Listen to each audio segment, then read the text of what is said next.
Hola, ¿qué tal? Muy buenas noches. Sean todos ustedes bienvenidos a La Voz de Residente. Como todos los jueves, estamos agradecidos de que nos acompañen un ratito a escuchar la voz de los excelentes futuros especialistas. Agradecidos de que nos estén acompañando esta noche. Les repito rápidamente en qué consiste la dinámica. Tenemos una doctora invitada que realiza una exposición o, como a mí me gusta verlo, una clase de alrededor de 20-25 minutos. Les recordamos que estamos en vivo de dos maneras diferentes. Una de ellas es por Zoom y otra es por Facebook en la página de Yo Soy Médico 17. Si usted nos está viendo de esta manera y gusta preguntar, comentar o felicitar, porque a mí me encanta que feliciten a los doctores, pueden hacer una parte de comentarios y yo con mucho gusto se lo leo a la doctora. En caso de que nos esté viendo usted por Zoom, puede hacer una parte del chat o de preguntas y respuestas para que ella pueda leerlas. Vamos a concluir con el consejo, conclusión de la doctora, y también me gustaría recordarles que si ustedes no pueden estar completamente todo el en vivo, no se preocupen. Vamos a subir esta plástica a la página de YouTube de Medical Legal Center. Solamente tecléelo en YouTube y van a encontrar todas las pláticas, porque tenemos diferentes pláticas de diferentes especialidades a lo largo de la semana. Así que si quieren volver a revivir las pláticas de cualquier especialidad, la encuentran en esa página de YouTube. En caso de que la quieran ver por Facebook, pues también va a quedarse guardada en la página de Yo Soy Médico 17. Y les recuerdo rápidamente que si por ahí hay algún residente que quiera dar un poquito de voz a este programa, con mucho gusto, solamente mándenos un mensajito a nuestro Instagram, a nuestro Facebook de La Voz de Residente y nos ponemos en contacto con usted para aprender de usted una noche. También recuerdo que nos encuentra en Facebook como Medical Legal Center. Pero bueno, ya no hablo más porque no vienen a mí a escucharme. Con ustedes la R3, egresada de la Universidad Autónoma de Sinaloa, UMAE, Hospital de Especialidades del Centro Médico Nacional Siglo XXI, doctor Bernardo Sepúlveda Gutiérrez, la doctora María Carolina Franco Mayorga. Buenas noches, doctora Carolina, muchas gracias por acompañarnos hoy. Hola, buenas noches. Gracias por la invitación y por la oportunidad de estar compartiéndoles un tema. Al contrario, doctora, muchas gracias y le dejo con el mejor público que son los residentes de oftalmología. Si usted ya puede comenzar con su presentación.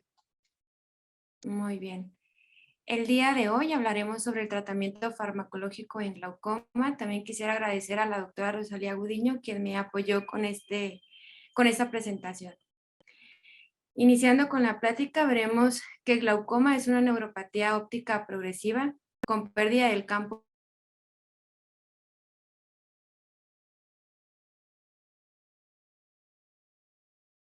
una excavación del nervio óptico.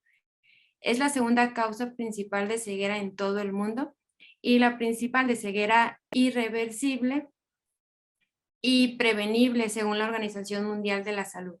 La presión intraocular es el único factor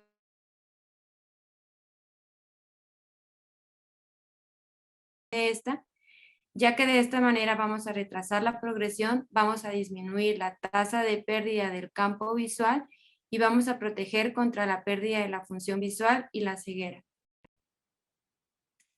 Es importante al momento de hacer el diagnóstico dejar muy claro que los pacientes tengan muy claro que esta es una patología crónica y progresiva y que por lo tanto el apego que ellos tengan al tratamiento nos va a llevar al éxito. O sea que la patología va a avanzar de una manera menos rápida. Existen una serie de estudios como lo puedo mostrar en esta tabla, en la que se ve la importancia de la disminución de la presión intraocular en estos pacientes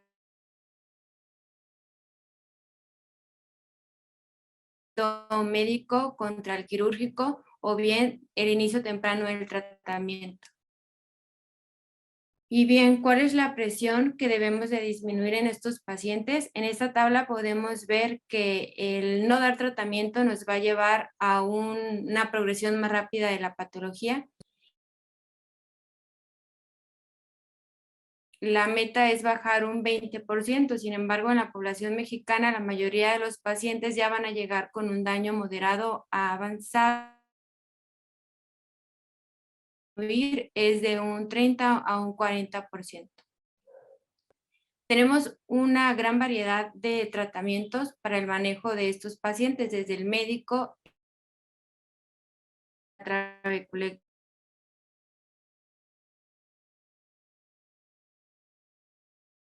en este mapa podemos observar cómo la monoterapia sigue siendo el tratamiento de primera elección.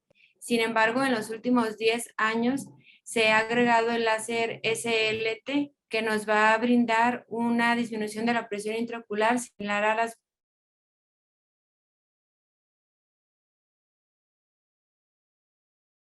ver que iniciamos con una monoterapia. Si esta terapia no es efectiva, no disminuye la presión como lo deseamos, o bien sus efectos secundarios son mayores, podemos hacer el cambio por otro medicamento, o bien agregar láser o iniciar con láser. Y por último, pues la cirugía, las cirugías. Afortunadamente tenemos una gran variedad de familias que nos van a ayudar a disminuir la presión intraocular. Tenemos 4 familias principales que son los de primera elección y con los que nos vamos a basar principalmente. Algunas otras familias nos van a dar también la oportunidad de bajar la presión en estos pacientes. Y bien, podemos dividir estos medicamentos en la tercera línea. En primera línea pongo el láser SLT, aunque no sea un tratamiento farmacológico, porque pues es lo que nos podría ayudar más a disminuir la presión del paciente con menos efectos. Los análogos de las prostaglandinas, bloqueadores, beta bloqueadores no selectivos, inhibidores de la ROCK-kinase, los agonistas alfa-adrenérgicos, inhibidores de la anhidrasa carbónica, y por último, en tercera línea tenemos los mióticos,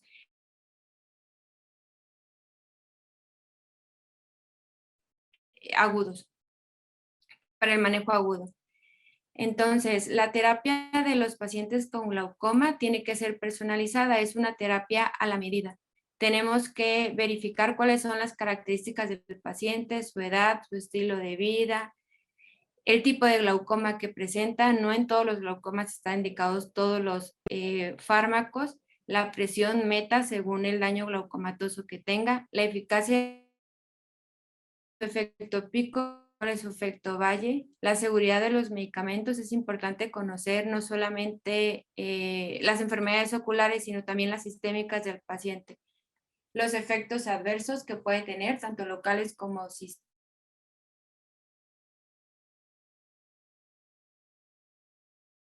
Que el paciente tenga menor apego al tratamiento. Iniciando con los medicamentos, los análogos de las prostaglandinas es el tratamiento de primera elección y de primera línea. Y esto se debe a que solamente se tiene que aplicar una vez al día y nos va a dar un efecto de 24 horas. Su efecto pico se presenta a las 12 horas y su inicio es a las 4 horas.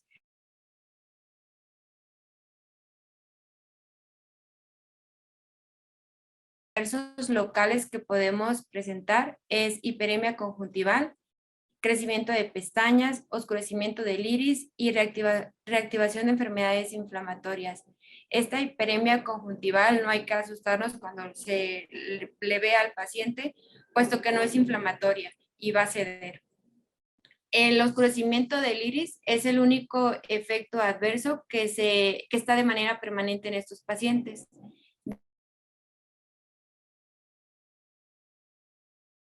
Con síntomas de gripa, y generalmente no los asociamos a estos medicamentos, pero sí tenemos que tenerlo en cuenta, que es lo más frecuente en cuanto a lo sistémico.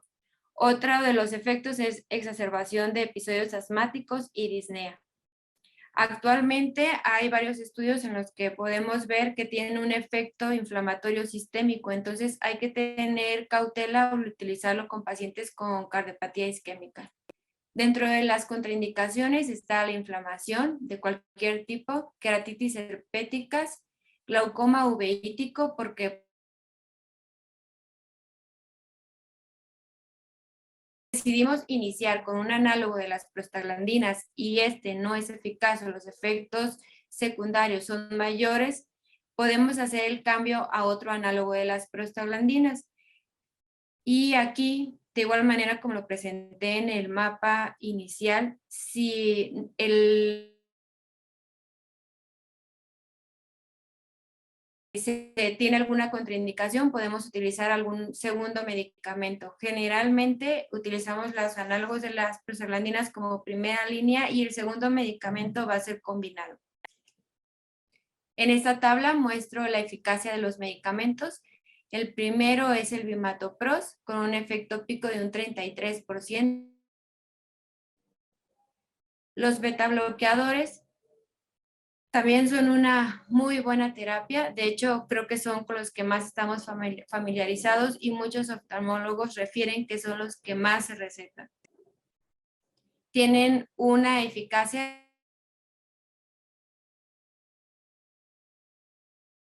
pico es de 2 a 4 horas y en monoterapia tenemos que aplicarlo 3 veces o cada 12 horas para evitar una fluctuación de la presión intraocular.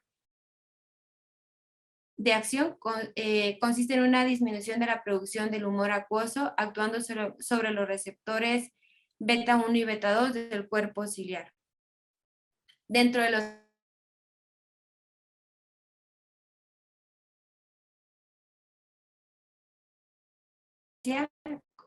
corneal, blefaroconjuntivitis alérgica y ojo seco. Dentro de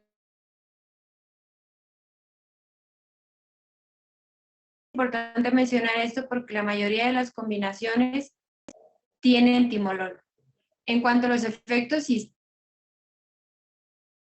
atópica, quiere decir que no vamos a tener efectos sistémicos. Aquí son la fatiga, intolerancia al ejercicio, bradicardia, arritmia, obstrucción de la vía aérea e hipoglucemia en pacientes con diabetes mellitus tipo 2. Las contraindicaciones, ninguna es absoluta, todas son relativas y no quiere decir que no se puedan utilizar en los pacientes, simplemente vamos a tener más cuidado al indicarlos. Asma, EPOC, bradicardia sinusal, bloqueo o falla cardíaca y dislipidemia severa hasta en un 40%. Es importante mencionar que hay que tener bastante cuidado en pacientes que sean mayores.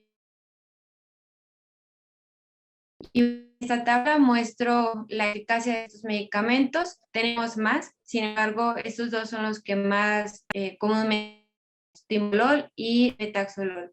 El timolol tiene un efecto pico de un 27% y el betaxolol un efecto pico de un 23%. La posología va a depender de la concentración del medicamento.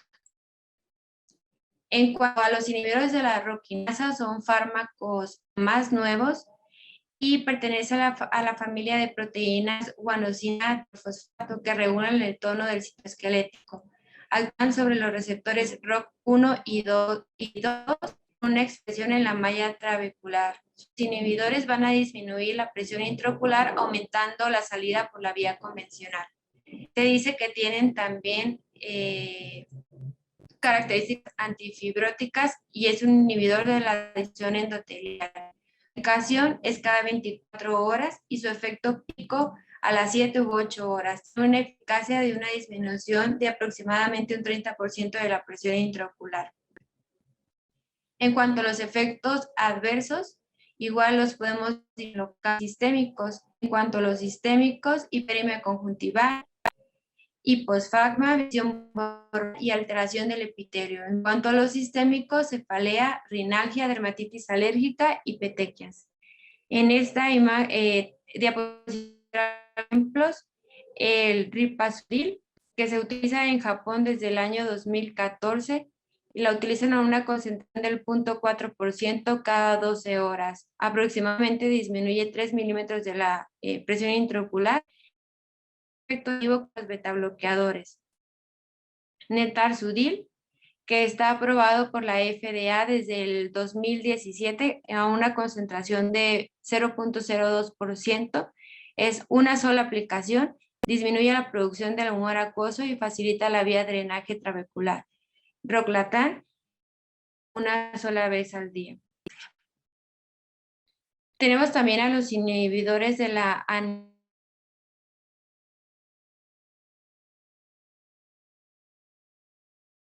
una muy buena opción de tratamiento. El efecto pico es de 1 a 2 horas. Su eficacia va a variar según la manera de administrar el medicamento.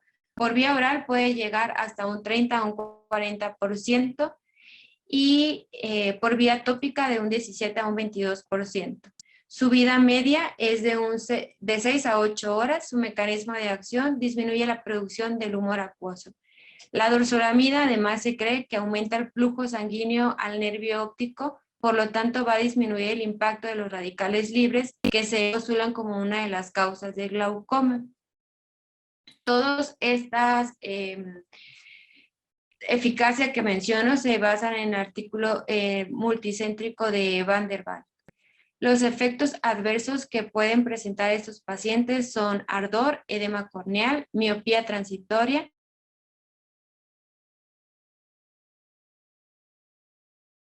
contacto. Los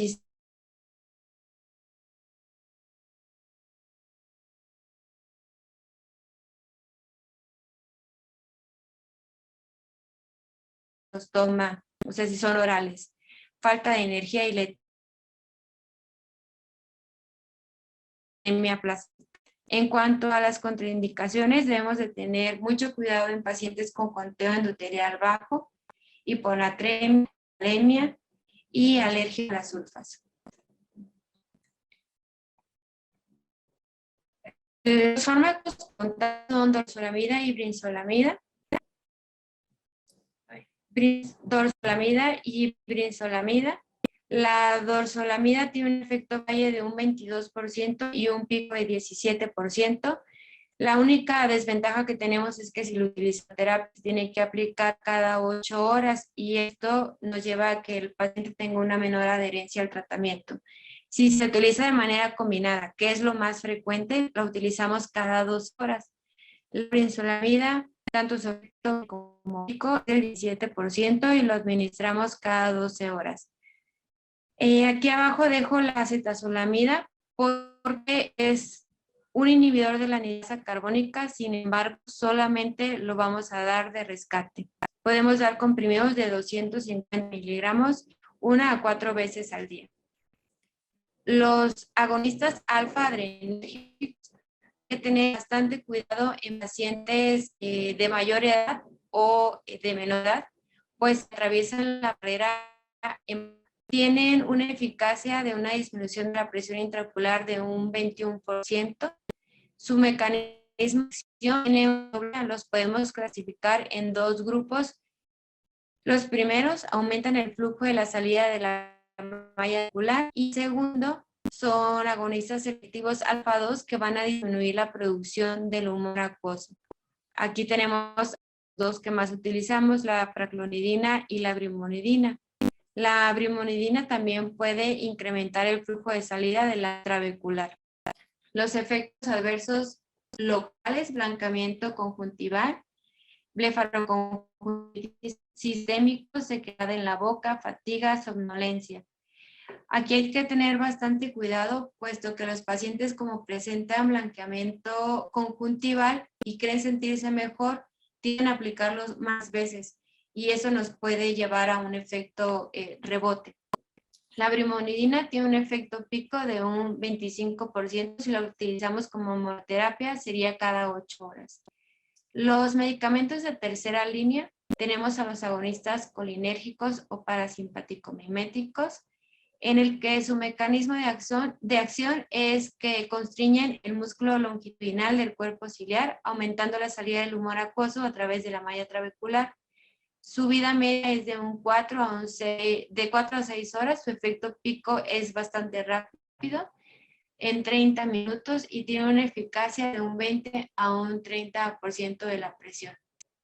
En los efectos adversos oculares tenemos miosis, dolor ocular, visión borrosa, congestión vascular de la conjuntiva. En pacientes muy miopes hay que tenerlo en cuenta, pueden causar un hundimiento de retina en un 4%. Y debe tener cuidado también porque aumenta la inflamación.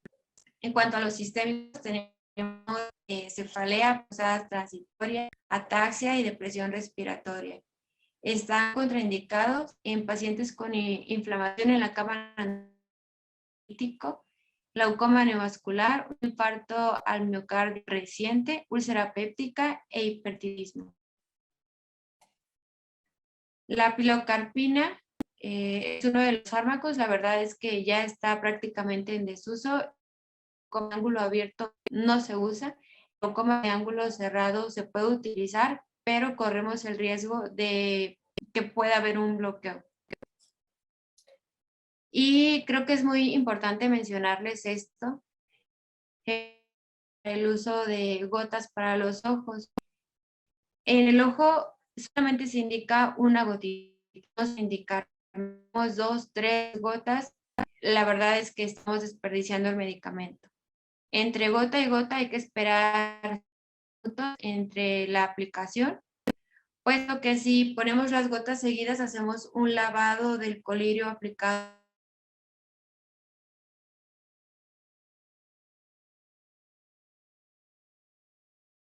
12 horas. El medicamento es 8 de la mañana, 8 de la noche, para que su efecto siga siendo el mismo. Todos los medicamentos tópicos tienen efectos secundarios sistémicos, por lo tanto es importante hacer una oclusión puntual porque va a disminuir la absorción sistémica y de esta manera vamos a disminuir los efectos sistémicos.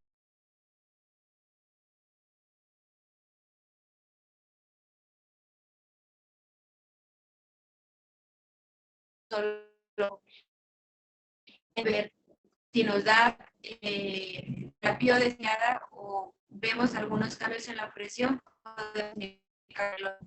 En esta imagen muestro la manera correcta de aplicárselo. Primeramente hay que lavarse bien las manos.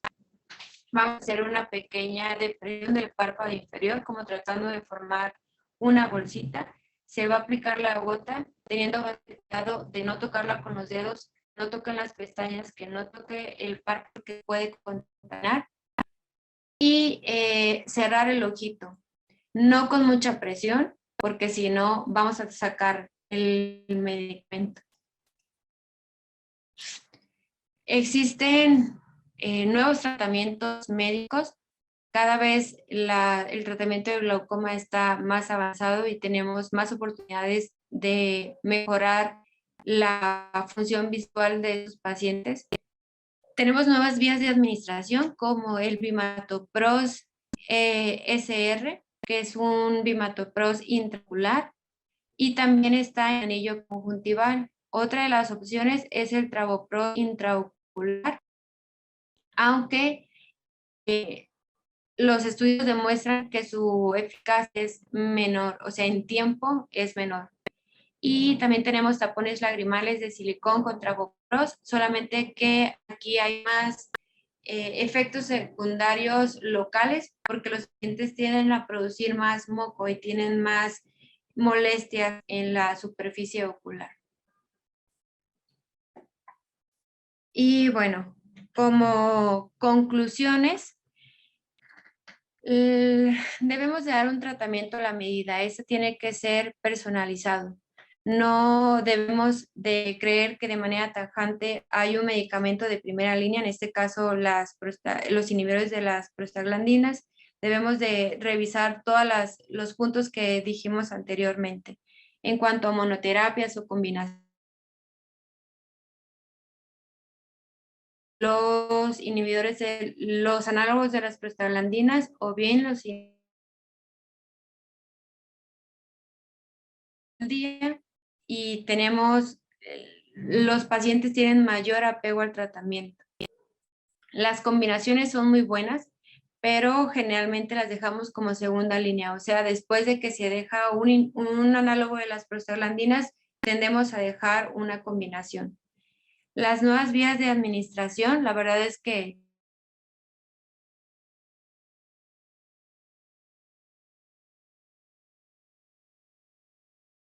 con mucho uso, sin embargo en Estados Unidos ya, y es por eso que podemos tener un poco de información. Existen bastantes paradigmas del tratamiento. Hay médicos que he visto que dejan vía oral y es su único tratamiento. Lo ideal siempre es el tratamiento médico tópico. Y actuar el mismo efecto que los análogos de las prostaglandinas, que es el tratamiento de primera línea, pero sin los efectos adversos locales y sistémicos. Sería todo de mi parte. Muchas gracias por su atención. Al contrario, doctora Carolina, gracias a usted por tomarse este ratito de su tiempo para darnos una clase. Me gustaría recordarles que si alguien tiene alguna duda, algún comentario o si simplemente quieren mandar felicitaciones, hay que hacerlo en la parte del chat o de preguntas y respuestas. Es la única manera en la que tenemos de tener interacción con ustedes. Antes de pasar a las preguntas, doctora, ¿me puede regalar su conclusión en forma de consejo? Claro.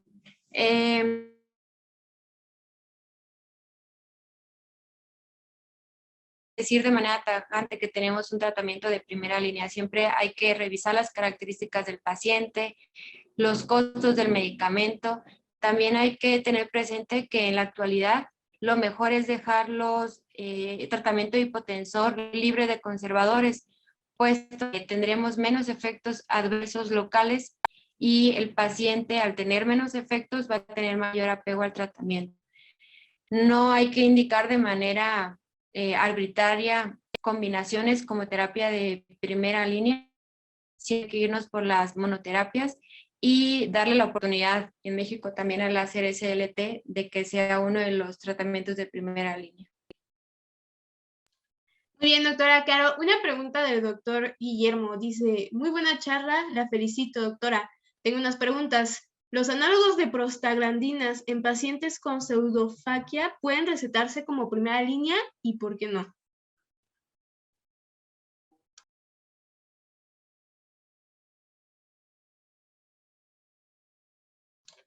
¿Sí me escuché, doctora?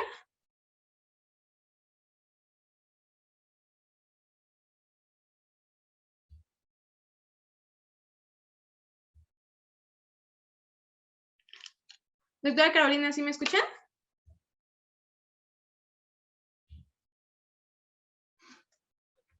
Disculpa, sí te escuchaba, solamente que no sé por qué no podía hablar.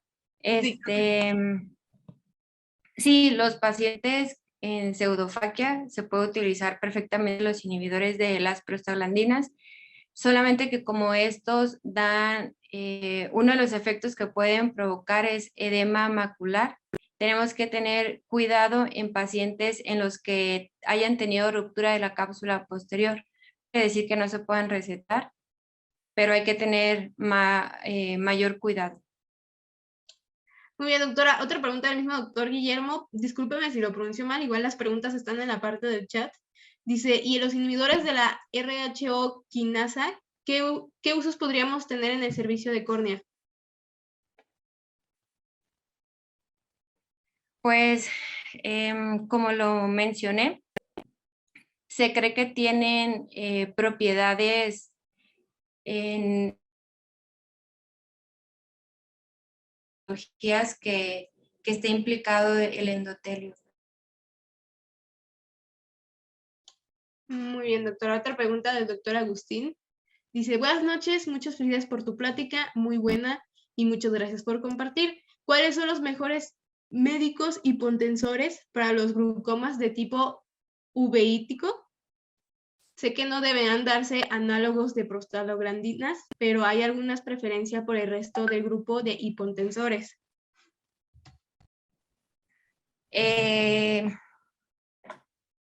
Sí, los medicamentos que podemos utilizar con seguridad son el timolol, la dorzolamida, pero siempre debemos de conocer la causa de la uveitis. En los glaucomas uveíticos no están indicados los análogos de las prostaglandinas, como mencionó, pero algunos uveólogos refieren que se puede hacer una prueba terapéutica, o sea que a lo mejor puede ser un tratamiento contraindicados en los glaucomas uveíticos. Y con toda seguridad se puede utilizar el timolol dorzolamida, incluso su combinación. Muy bien, el doctor León Pérez. Buenas noches, doctora. Perdón, se me voy. Buenas noches, doctora. Muchas gracias por la ponencia. Tengo una pregunta. ¿Cuál es la diferencia de efectividad de cada análogo de prostaglandinas?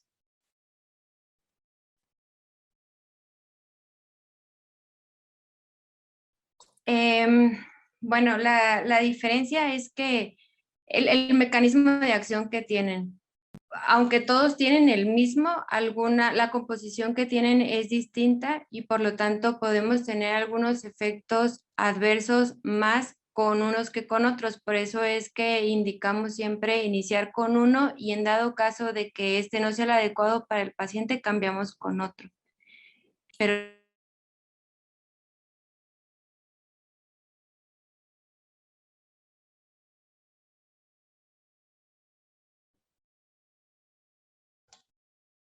Doctora Carolina, ¿sí se me escucha?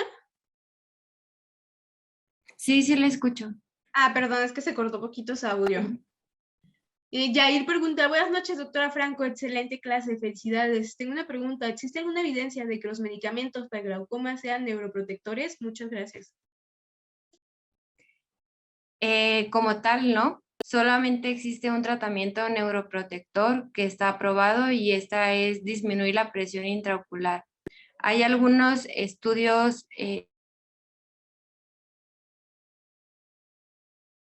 que sí pueden ayudar a regular este daño. Por ejemplo, la brimonidina, que regula el factor de crecimiento neurotrófico. La dorzolamida, como lo mencioné, aumenta el flujo sanguíneo y de esta manera va a ayudar a reducir el daño de los radicales libres.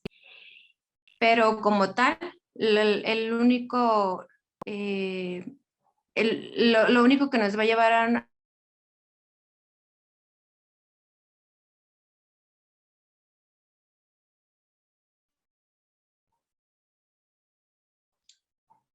Ay, doctora, discúlpeme, no sé si yo soy la que se está cortando o fue una pregunta que no alcancé a escuchar en su totalidad.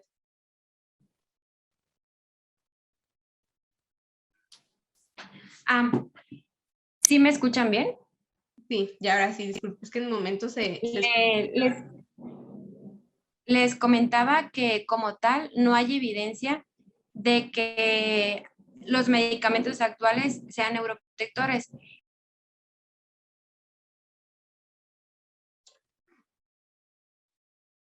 Muy bien, doctora. Ok, hay otra pregunta de Zaira. Dice, buenas noches, doctora, muchas gracias por la plática. ¿Cuál sería el medicamento de elección en pacientes embarazadas y en niños?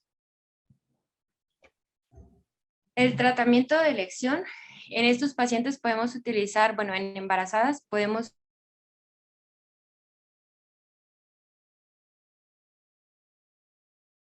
pero siempre hay que pensar en estos dos pacientes como tratamiento inicial.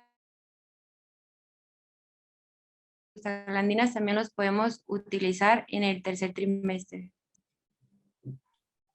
Muy bien, doctora. Esther pregunta, doctora, ¿y usted en cuanto a los TX, cuáles recomienda de inicio? ¿Los análogos de prostaglandinas o inhibidores de anhidrasa carbónica?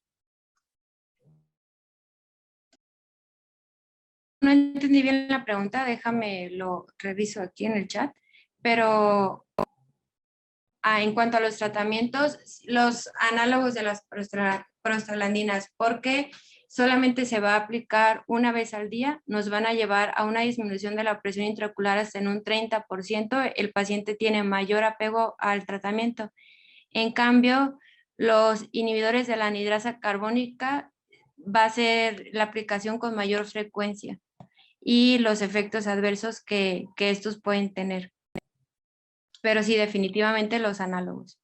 Muy bien, doctora. Los demás que estoy viendo son felicitaciones. Esther dice, gracias, doctora, excelente explicación. Tania, excelente plática. Felicidades, Gina.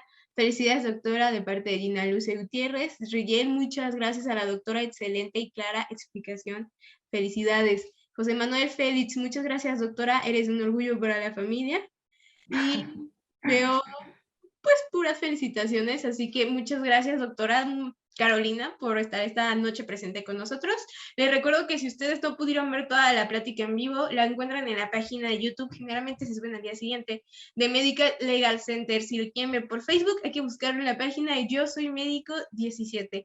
Y también me gustaría hacer una cordial invitación a cualquier residente que nos esté viendo que quiera realizar una plática, con mucho gusto, mándenos un mensajito a nuestro Instagram o nuestro Facebook de La Voz del Residente y nos podemos de acuerdo para escucharlo a usted también. Ahora me gustaría gustaría mencionar si hay algún jefe o jefa de residentes que requiera prácticas para adiestramiento o capacitación en temas médicos legales. Nos pueden mandar un correo electrónico a atención.mlc@gmail.com y estar recibiendo pláticas de manera gratuita. Solamente pónganse en contacto con nosotros y así damos por finalizar la plática de esta noche. Muchas gracias, doctora Carolina, y a la doctora Rosalía, que fue su mentora, por esta plática, y esperemos que tengan muy bonita noche.